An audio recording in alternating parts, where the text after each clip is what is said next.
ये कथा सतयुग के उस काल की है जब पृथ्वी पर असुरों का आतंक फैलने लगा था।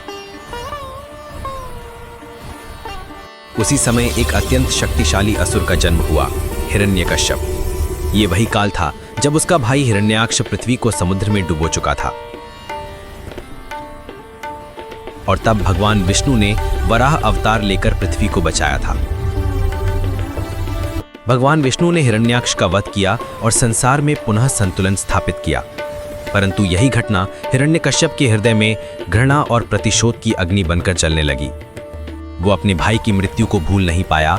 उसका हृदय क्रोध से भर उठा और उसने प्रण लिया, मैं इस विष्णु का अंत कर दूंगा।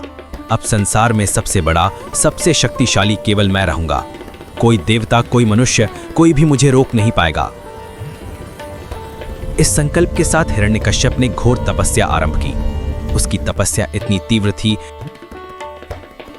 कि समस्त लोकों में कंपन उत्पन्न हो गया। देवता भयभीत हो उठे और अंततः ब्रह्मा जी उसके सम्मुख प्रकट हुए। ब्रह्मा जी ने कहा, हे हिरण्यकश्यप, मैं तेरी तपस्या से प्रसन्न हूं। मांग, क्या वर चाहता है तू? हिरण्यकश्यप मुस्कुराया और बोला, हे प्रभु, मुझे ऐसा वर दीजिए कि मुझे न कोई मनुष्य मार सके, न पशु, न दिन में मेरी मृत्यु हो, न रात में, न घर के अंदर, न घर के बाहर, न किसी अस्त्र से, न किसी शस्त्र से मेरा वध कोई न कर सके। ब्रह्मा जी ने उसकी इच्छा सुनकर कुछ क्षण मौन धारण किया और फिर बोले, तथास्तु। यही क्षण था जब हिरण्यकश्यप के अहंकार का युग प्रारंभ हुआ। उसने स्वयं को अमर और अजेय समझ लिया। धीरे धीरे उसका मन दैवीय शक्ति से दूर होता गया और उसमें दैत्यत्व बढ़ने लगा। हिरण्यकश्यप ने स्वयं को ईश्वर घोषित कर दिया। उसने आदेश दिया कि उसके राज्य में केवल उसका ही पूजन हो। कोई भी विष्णु का नाम न ले। जिसने भी भगवान विष्णु का स्मरण किया उसे कठोर दंड दिया जाता। उसका आतंक इतना बढ़ गया कि समस्त प्रजा भयभीत रहने लगी। लोग उसके आदेशों का पालन करते, परंतु भीतर से उनकी आत्मा कांपती रहती। परंतु उस अंधकार और भय के बीच एक प्रकाश की किरण थी, उसका ही पुत्र प्रहलाद। प्रहलाद बचपन से ही भगवान विष्णु के परम भक्त थे। जबकि समूचा राज्य हिरण्यकश्यप के भय में जी रहा था, वहीं छोटा सा प्रहलाद अपने पिता के विरोध में खड़ा था, केवल भक्ति और सत्य की शक्ति के साथ। उसके हृदय में केवल एक ही नाम बसता था, श्री हरि विष्णु। यही वो क्षण था जहां से शुरू होती है वो दिव्य कथा, जहां एक पिता का अहंकार और एक पुत्र की भक्ति आमने सामने खड़े होते हैं। एक तरफ अधर्म की शक्ति और दूसरी तरफ धर्म की अडिग आस्था। प्रहलाद बचपन से ही भगवान विष्णु के अनन्य भक्त थे। उनकी भक्ति किसी शिक्षा या गुरुकुल से प्राप्त नहीं हुई थी, बल्कि जब वे अपनी माता कयाधु के गर्भ में थे तभी उन्हें देवऋषि नारद मुनि से भक्ति का ज्ञान प्राप्त हुआ था। नारद मुनि ने कयाधु को भगवान विष्णु की महिमा सुनाई थी और वही दिव्य उपदेश प्रहलाद के हृदय में बचपन से अंकित हो गया था। इसलिए जब वे जन्मे तो उनके होंठों पर सदा नारायण नारायण का नाम गूंजता था। जब हिरण्यकश्यप को ज्ञात हुआ कि उसका पुत्र विष्णु का नाम जपता है, वही विष्णु जिसने उसके भाई हिरण्याक्ष का वध किया था, तो उसका क्रोध सीमा पार कर गया। वो सिंहासन से उठ खड़ा हुआ और गरजते हुए बोला, प्रहलाद, मैंने तुझे महान बनने के लिए जन्म दिया और तू उस विष्णु का भजन करता है जिसने मेरे कुल का नाश किया। मैं तेरी सारी शिक्षा बदल दूंगा। इस विष्णु की भक्ति को तुरंत छोड़ दे, वरना तेरा अंत निश्चित है।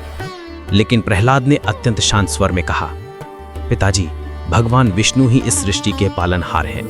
वे ही सबके रक्षक हैं, उनसे बड़ा कोई नहीं और उन्हें कोई नष्ट नहीं कर सकता। ये सुनते ही हिरण्यकश्यप का क्रोध अग्नि बन उठा। उसने अपने मंत्रियों को आदेश दिया कि प्रहलाद को कठोर से कठोर दंड दिया जाए।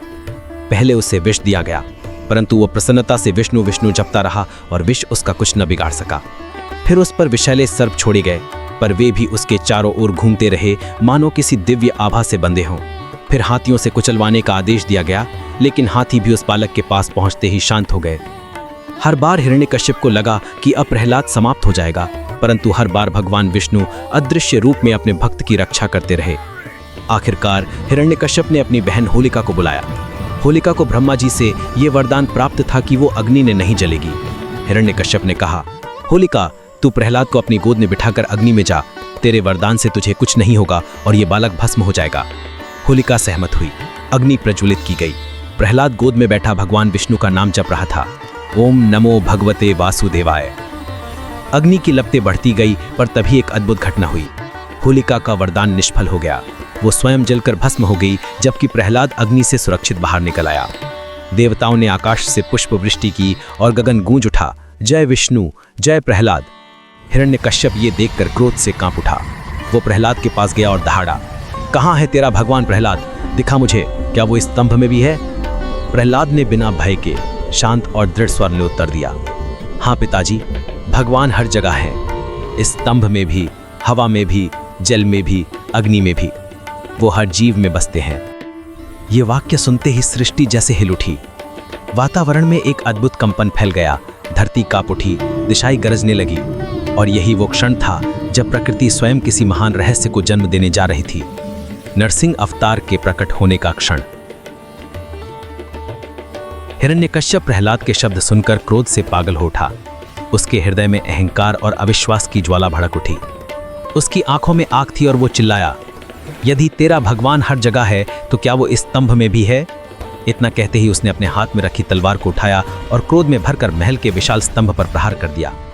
जैसे ही उसकी तलवार उस स्तंभ से टकराई, धरती कांप उठी, आकाश में गड़गड़ाहट हुई और पूरे महल में एक भयानक कंपन फैल गया।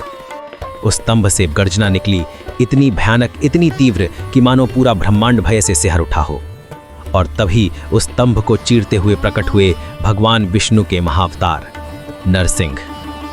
वो रूप ना तो पूर्णतः मनुष्य का था और ना ही पूर्ण था पशु का। वो था अर्ध मनुष्य, अर्ध सिंह, तेज से प्रकाशित, अग्नि से भी प्रखर।